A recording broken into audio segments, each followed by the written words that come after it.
Well, this morning we are talking red flags to look at for aging parents, and this morning we welcome from RN for you, Teresa Parker.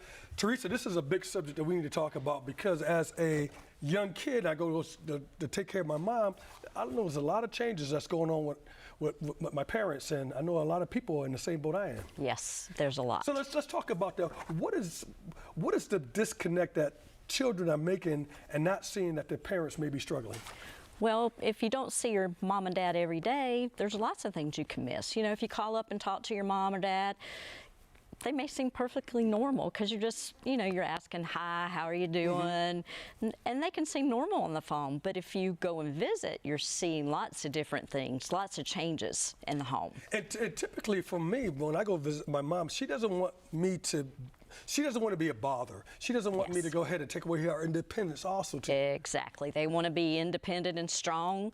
They want to be themselves. They want to be the mom. They don't want to be the child, and they see themselves like that often. Okay, so for all the children out there who's going to be visiting their mom and visiting their dads, okay, what should we be looking for to see if our parents are aging or struggling or things are getting a little bit more difficult for them?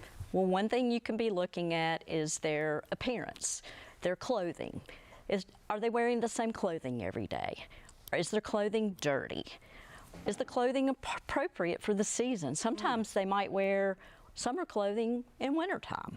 So those are things that you can look for to see if, you know, if they're wearing appropriate clothing. Another thing is expired food. I can go to the pantry and you can see food in there been in there for like years. Yes, bread that's molded, or in the fridge. You might see spoiled milk or mayonnaise, deli food. And another thing is if they're actually eating those things. Okay, well, let's talk about medication too, because one thing that people struggle with and older folks is medication. What signs should we be looking for about medication? Medications, prescription medications, those things are really important to me because I'm a nurse. You might look in the cabinet and see if they have full prescription bottles, medicines that have never been opened, or medicines that are completely empty and should have been refilled months ago. Wow.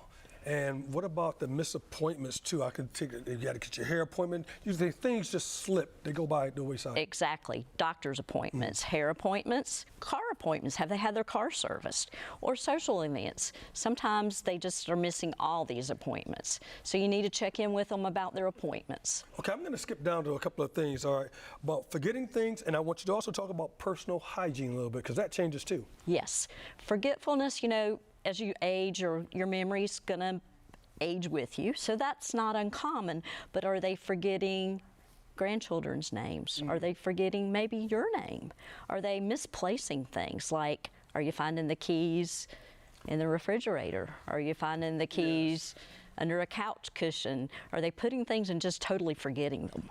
I want people, before we go, is RN for you for more information, but this is a topic that we need to talk about and do another thing. Thank you very much. Thank you.